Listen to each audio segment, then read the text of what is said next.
ஐக்கிய மக்கள் சுதந்திர கூட்டமைப்பின் ஊடகவியலாளர் சந்திப்பொன்று கொழும்பில் இன்று நடைபெற்றது.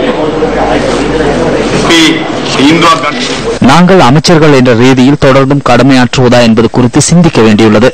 ஐக்கிய தேசிய கட்சி செயற்படுகின்ற விதம் தொடர்பில் பார்க்கும்போது இந்த அமைச்சரவைக்குள் இருந்து அமைச்சு பதவிகளை வகிக்கின்றமை தேவையான விடயமாக கருத முடியவில்லை. அதனால் ராஜினாமா செய்கின்றமை தொடர்பில் கட்சியின் செயற்குழு ஆராய வேண்டும் என நாம் எதிர்பார்க்கின்றோம்.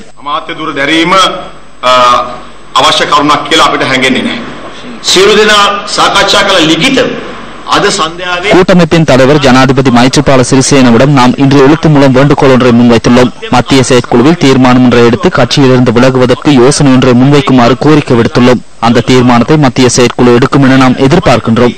இந்த தீர்மானத்தை எடுத்து 2 மணித்தியாலங்களுக்குள் சகல அமைச்சர்களும் அவர்களின் பதவிகளிலிருந்து விலகி இந்த தேர்தலில் ஐக்கிய மக்கள் சுதந்திர கூட்டமைப்புக்கு ஒத்துழைப்புகளை வழங்க ஒன்று திரள வேண்டும் என்பதனை நாம் இந்த சந்தர்ப்பத்தில் கூறிக்கொள்கிறேன்.